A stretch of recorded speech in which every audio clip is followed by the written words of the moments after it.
Hello दोस्तों, स्वागत है आपका अपने यूट्यूब चैनल जीके क्लासेज में।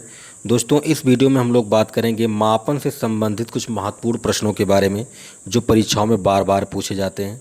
दोस्तों, ये मापन चैप्टर का पहला पार्ट है और ये वीडियो आपके लिए बहुत ही इंपॉर्टेंट होने वाला है, तो इसीलिए वीडियो को बिना स्किप किए पूरा देखें। तो चलिए शुरू करते हैं।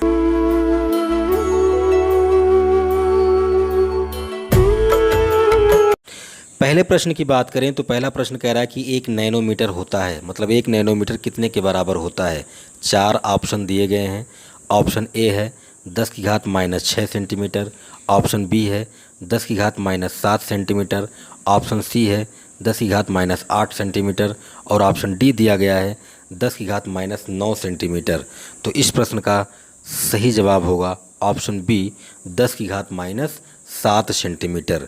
नैनोमीटर की बात करें तो नैनोमीटर लंबाई मापने की एक इकाई होती है और 1 नैनोमीटर 10⁻⁻9 मीटर के बराबर होता है।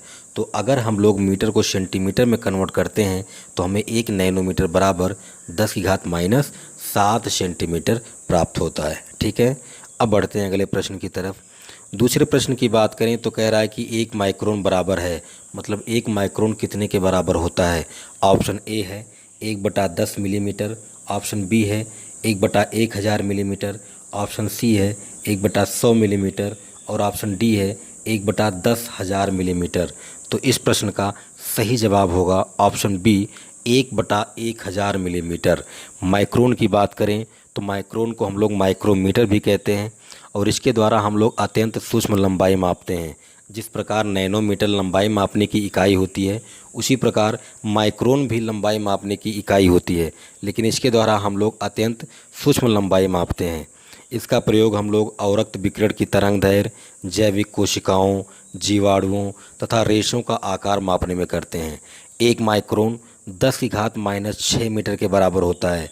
जिस प्रकार 1 नैनोमीटर 10⁻⁻9 मीटर के बराबर होता है उसी प्रकार 1 माइक्रोन 10⁻⁻6 मीटर के बराबर होता है। तो अगर हम लोग मीटर को मिलीमीटर में कन्वर्ट करते हैं तो हमें 1 माइक्रोन बराबर 10⁻³ मिलीमीटर मिलता है, क्योंकि हम लोग जानते हैं 1 मीटर बराबर 10⁻³ मिलीमीटर होता है। तो 10⁻⁻6 मीटर को अगर हम मिलीमीटर में कन्वर्ट करते हैं तो हमें मिलता है 10⁻³ मिलीमीटर। अब अगर 10⁻³ मिलीमीटर को हम फ्रैक्शन में लिखना चाहें, भिन्न में लिखना चाहें, तो इसे हम लोग लिख सकते हैं 1/1000 मिलीमीटर। तो इसीलिए इस प्रश्न का सही जवाब ऑप्शन बी होगा 1/1000 मिलीमीटर। तो अब बढ़ते हैं अगले प्रश्न की तरफ। तीसरे प्रश्न की बात करें तो कह रहा है कि बल का मात्रक है। Option A Faraday, option B Fermi, option C Newton और ऑप्शन डी रदरफोर्ड। तो इस प्रश्न का सही जवाब होगा ऑप्शन सी न्यूटन। बल का मात्रक न्यूटन होता है। बल का मात्रक डाइन भी होता है। न्यूटन एसआई पद्धति में होता है, एमकेएस पद्धति में होता है और डाइन सीजीएस पद्धति में होता है। सीजीएस का मतलब होता है सेंटीमीटर ग्राम सेकंड पद्धति। तो अगर आपसे पूछे कि सीजीएस पद्धति में बल का मात्रक क्या होता है तो आपका जवाब होगा डाइन, और अगर आपसे पूछता है एसआई पद्धति में बल का मात्रक क्या होगा तो आपका जवाब होगा न्यूटन। हम लोग न्यूटन को किलोग्राम मीटर पर सेकंड स्क्वायर भी कहते हैं, क्योंकि हम लोग जानते हैं F बराबर होता है ma। m मतलब द्रव्यमान और a मतलब त्वरण। तो बल का मात्रक हो गया किलोग्राम मीटर पर सेकंड स्क्वायर। क्यों? क्योंकि द्रव्यमान का मात्रक किलोग्राम होता है और त्वरण का मात्रक मीटर पर सेकंड स्क्वायर होता है। तो बल का मात्रक न्यूटन होता है, बल का मात्रक डाइन होता है और बल का मात्रक किलोग्राम मीटर पर सेकंड स्क्वायर होता है। तो इस प्रश्न का सही जवाब होगा ऑप्शन सी न्यूटन। लेकिन यहाँ पर 3 और मात्रक आए हैं तो इनके बारे में भी हम लोग चर्चा कर लेते हैं। फैराडे की बात करें तो फैराडे एक वैज्ञानिक थे और इन्हीं के नाम पर इस मात्रक का नाम पड़ा फैराडे या फैरड। तो अगर आपको कहीं भी फैराडे या फैरड लिखा मिलता है तो आप समझ जाएंगे कि ये एक मात्रक है और ये विद्युत धारिता का मात्रक है। यानी फैराडे या फैरड के द्वारा हम लोग धारिता मापते हैं। तो फैराडे किसका मात्रक होता है? विद्युत धारिता का मात्रक होता है। अगर हम लोग फर्मी की बात करें तो फर्मी के द्वारा हम लोग नाभिक की लंबाई मापते हैं। फर्मी के द्वारा हम लोग क्या करते हैं? नाभिक की लंबाई को मापते हैं। तो फर्मी नाभिक की लंबाई का मात्रक होता है। अब रदरफोर्ड की बात करें तो रदरफोर्ड रेडियो विखंडन का मात्रक होता है। हम लोग रेडियो एक्टिविटी पढ़ते हैं जिसमें कोई पदार्थ कुछ समय के बाद अपने कुल मात्रा का आधा हो जाता है, 1/3 हो जाता है, 1/4 हो जाता है, मतलब धीरे धीरे उसकी मात्रा घटने लगती है, घटती जाती है, तो वो रेडियो एक्टिविटी कहलाती है। तो रेडियो विखंडन का मात्रक क्या होता है? रदरफोर्ड होता है। रेडियो विखंडन का मात्रक क्यूरी भी होता है, ये मैडम क्यूरी के नाम पे पढ़ा था, और रदरफोर्ड एक वैज्ञानिक थे। तो रेडियो विखंडन के बारे में इन दोनों लोगों ने काफ़ी डिटेल में बताया था, इसलिए रेडियो विखंडन का मात्रक रदरफोर्ड और क्यूरी के नाम पे पड़ता है। तो इसीलिए अगर आपसे कहीं भी पूछता है कि रदरफोर्ड या क्यूरी किसका मात्रक है, तो आप बोलोगे रेडियो विखंडन का। ठीक है, तो मैं उम्मीद करता हूँ कि आप समझ गए होंगे। अब बढ़ते हैं अगले प्रश्न की तरफ। अब बात करते हैं चौथे प्रश्न की। तो चौथा प्रश्न कह रहा है कि 1 हार्स पावर में कितने वाट होते हैं? ऑप्शन ए है 1000 वाट, ऑप्शन बी है 750 वाट, ऑप्शन सी है 748 वाट और ऑप्शन डी है 746 वाट। तो इस प्रश्न का सही जवाब होगा ऑप्शन डी 746 वाट। हार्स पावर को हम लोग हिंदी में अश्व शक्ति कहते हैं। अश्व मतलब घोड़ा, शक्ति मतलब शक्ति। हार्स पावर यानी अश्व शक्ति के द्वारा हम लोग शक्ति का मापन करते हैं, यानी पावर को मापते हैं। और इसका नामकरण सबसे पहले जेम्स वाट ने रखा था, जिन्होंने भाप इंजन का निर्माण किया था। इन्होंने भाप इंजन के द्वारा किए गए कार्य और घोड़ों के द्वारा किए गए कार्य की तुलना की थी और इसका नाम रखा था अश्व शक्ति। ठीक है, तो अब बढ़ते हैं अगले प्रश्न की तरफ। पांचवें प्रश्न की बात करें तो कह रहा है कि 1 पारसेक बराबर है। सबसे पहले जान लेते हैं कि पारसेक क्या होता है। तो पारसेक के द्वारा हम लोग सौर मंडल के बाहर स्थित खगोलीय पिंडों के बीच की दूरी को मापते हैं। तो ये दूरी का मात्रक होता है, यानी हम लोग कह सकते हैं कि अगर आसमान में 2 तारे हैं तो उनके बीच की दूरी हम लोग कैसे मापेंगे? पारसेक के द्वारा मापेंगे। और 1 पारसेक जो होता है वो 3.25 प्रकाश वर्ष के बराबर होता है। प्रकाश वर्ष भी दूरी मापने का मात्रक होता है। तो 1 पारसेक 3.25 प्रकाश वर्ष के बराबर होता है। इसीलिए इस प्रश्न का सही जवाब होगा ऑप्शन बी 3.25 प्रकाश वर्ष। ठीक है, अब बात करते हैं छठे प्रश्न की। छठा प्रश्न कह रहा है कि शक्ति का मात्रक है, यानी पावर को हम लोग किस यूनिट से मापते हैं। ऑप्शन ए है हर्ट्ज, ऑप्शन बी है वोल्ट, ऑप्शन सी है वाट और ऑप्शन डी है न्यूटन। तो अभी हम लोगों ने देखा कि न्यूटन तो बल का मात्रक होता है। हर्ट्ज की बात करें तो हर्ट्ज आवृत्ति का मात्रक होता है। वोल्ट की बात करें तो वोल्ट विभव या विभवांतर का मात्रक होता है। तो बचता है केवल वाट, इसीलिए इस प्रश्न का सही जवाब होगा ऑप्शन सी वाट। अब बढ़ते हैं अगले प्रश्न की तरफ। 7वें प्रश्न की बात करें तो कह रहा है कि समुद्र में जहाज़ों की गति मापने की इकाई है। समुद्र में जहाज़ों की गति मापने की इकाई है। वाट के बारे में तो अभी हम लोगों ने पढ़ा, वाट शक्ति का मात्रक है। हर्ट्ज के बारे में बात किया तो हर्ट्ज तो आवृत्ति का मात्रक है। प्रकाश वर्ष के बारे में हम लोग बात करते हैं तो प्रकाश वर्ष दूरी का मात्रक है। तो केवल बचता है नॉट। तो समुद्र में जहाज़ों की गति जिस मात्रक के द्वारा मापी जाती है उसको हम लोग क्या कहते हैं? नॉट कहते हैं। अब बात करते हैं 8वें प्रश्न की। 8वां प्रश्न कह रहा है कि प्रकाश वर्ष के द्वारा मापा जाता है, यानी प्रकाश वर्ष के द्वारा आप क्या मापते हैं। ऑप्शन ए है अंतरिक्ष में दूरी, ऑप्शन बी है समुद्री दूरी, ऑप्शन सी है जहाज़ की गति और ऑप्शन डी है वायुयान की गति। तो इस प्रश्न का सही आंसर होगा ऑप्शन ए अंतरिक्ष में दूरी।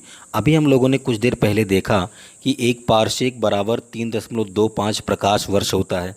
पारसेक दूरी का मात्रक है, यानी खगोलीय पिंडों के बीच की दूरी पारसेक के द्वारा मापते हैं। प्रकाश वर्ष भी दूरी का मात्रक है, इसके द्वारा भी खगोलीय पिंडों के बीच की दूरी को मापा जाता है। तो पारसेक और प्रकाश वर्ष दोनों ही दूरी के मात्रक हैं और इन दोनों के द्वारा ही खगोलीय पिंडों के बीच की दूरी को मापा जाता है। इसीलिए प्रकाश वर्ष के द्वारा हम लोग अंतरिक्ष में दूरी मापते हैं। ठीक है, अब बढ़ते हैं अगले प्रश्न की तरफ। 9वें प्रश्न की बात करें तो कह रहा है कि समुद्री दूरी को मापा जाता है, यानी समुद्री दूरी को हम लोग किसके द्वारा मापते हैं। तो अभी मैंने आपको कुछ देर पहले बताया कि नॉट के द्वारा हम लोग समुद्र में जहाज़ों की गति को मापते हैं। फर्मी के द्वारा हम लोग नाभिक की लंबाई को मापते हैं। प्रकाश वर्ष के द्वारा हम लोग अंतरिक्ष में दूरी मापते हैं। तो बचता है केवल सी ऑप्शन नॉटिकल मील। इसलिए इस प्रश्न का सही आंसर होगा ऑप्शन सी नॉटिकल मील। अब बढ़ते हैं अगले प्रश्न की तरफ। अब बात करते हैं 10वें प्रश्न की। 10वां प्रश्न कह रहा है कि रडार उपयोग में आता है, यानी रडार का उपयोग हम लोग कहाँ पर करते हैं। 4 ऑप्शन दिए गए हैं। ऑप्शन ए है प्रकाश तरंगों द्वारा वस्तुओं का पता लगाने में, ऑप्शन बी है ध्वनि तरंगों को परावर्तित कर वस्तुओं का पता लगाने में। ऑप्शन सी है रेडियो तरंगों द्वारा वस्तुओं की स्थिति ज्ञात करने में। और ऑप्शन डी है वर्षा करने वाले बादलों का पीछा करने में। तो इस प्रश्न का सही जवाब होगा ऑप्शन सी, रेडियो तरंगों द्वारा वस्तुओं की स्थिति ज्ञात करने में। रडार की बात करें तो रडार का उपयोग हम लोग वस्तुओं का पता लगाने में करते हैं। इसमें रेडियो तरंगें होती हैं जिसके द्वारा हम लोग वस्तुओं की स्थिति, दिशा और उसकी गति के बारे में जानकारी प्राप्त करते हैं। रडार का उपयोग हम लोग वायुयानों में, जहाज़ों में, मिसाइलों में और अपने मोटर वाहनों में यूज करते हैं। तो मैं उम्मीद करता हूं कि आप समझ गए होंगे कि रडार का उपयोग कहां पर किया जाता है। अब बात करते हैं 11वें प्रश्न की। 11वां प्रश्न कह रहा है कि पायरोमीटर किसके मापन में प्रयोग किया जाता है। यहाँ पर 4 ऑप्शन दिए गए हैं। ऑप्शन ए है वायुमंडलीय दाब के, ऑप्शन बी है आर्द्रता के, ऑप्शन सी है उच्च ताप के और ऑप्शन डी है घनत्व के। तो इस प्रश्न का सही जवाब होगा ऑप्शन सी, उच्च ताप के। पायरोमीटर के द्वारा हम लोग उच्च ताप को मापते हैं और वैसे भी पायरोमीटर की हिंदी उत्तापमापी होती है। तो अगर यहाँ पर उत्तापमापी लिख देता तो हम लोग वैसे ही जान जाते कि उत्तापमापी के द्वारा हम लोग उच्च ताप को मापेंगे, लेकिन यहाँ पर इसने उसका अंग्रेजी वर्ड लिखा है, इसलिए हम लोग कन्फ्यूज हो जाते हैं कि पायरोमीटर के द्वारा हम लोग क्या मापते हैं। तो पायरोमीटर के द्वारा हम लोग उच्च ताप को मापते हैं। अब यहाँ पर 3 शब्द और लिखे हैं, इनके बारे में भी जान लेते कि इनको हम लोग किस मापन यंत्र के द्वारा मापेंगे। सबसे पहले बात करते हैं वायुमंडलीय दाब की। वायुमंडलीय दाब को हम लोग बैरोमीटर के द्वारा मापते हैं, बैरोमीटर के द्वारा। बैरोमीटर की हिंदी होती है वायु दाब मापी। तो वायुमंडलीय दाब को हम लोग बैरोमीटर के द्वारा मापते हैं। आर्द्रता की बात करें तो आर्द्रता को हम लोग हाइग्रोमीटर के द्वारा मापते हैं, हाइग्रोमीटर के द्वारा मापते हैं। हाइग्रोमीटर की हिंदी होती है आर्द्रता मापी। तो अगर हमें आर्द्रता मापना है तो हम लोग किसका प्रयोग करेंगे, हाइग्रोमीटर का प्रयोग करेंगे। अब अगर घनत्व की बात करें तो घनत्व को हम लोग घनत्व मापी के द्वारा मापते हैं, जिसे हम लोग अंग्रेजी में डेंसीमीटर कहते हैं, डेंसीमीटर कहते हैं। यानी अगर हमें घनत्व मापना है तो हम लोग किसका प्रयोग करेंगे, डेंसीमीटर का प्रयोग करेंगे। तो एक बार मैं फिर से आपको रिवाइज करा देता हूँ। वायु दाब मापी की बात आए तो हम लोग इसे बैरोमीटर से मापेंगे। आर्द्रता की बात आए तो इसे हम लोग हाइग्रोमीटर से मापेंगे। उच्च ताप की बात आए तो इसे हम लोग पायरोमीटर से मापते हैं। और घनत्व की बात आए तो इसे हम लोग डेंसीमीटर से मापते हैं। ठीक है, मैं उम्मीद करता हूं कि आपको ये वीडियो पसंद आया होगा। अगर आपको वीडियो पसंद आया है तो प्लीज़ लाइक कीजिए, ज़्यादा से ज़्यादा शेयर कीजिए। और अगर अभी तक आपने मेरा चैनल सब्सक्राइब नहीं किया है तो चैनल को सब्सक्राइब कीजिए, घंटी वाली बटन को दबा दीजिए और ऑल पर क्लिक कर दीजिए, ताकि जैसे मैं कोई वीडियो अपलोड करूँ उसकी सूचना आपको तुरंत मिल जाए। अगर आप ये वीडियो फेसबुक पर देख रहे हैं तो इस वीडियो को लाइक कीजिए और मेरे फेसबुक पेज जीके क्लासेस को फॉलो कीजिए। मिलते हैं इसके दूसरे पार्ट के साथ, तब तक के लिए अपना ख्याल रखें। धन्यवाद।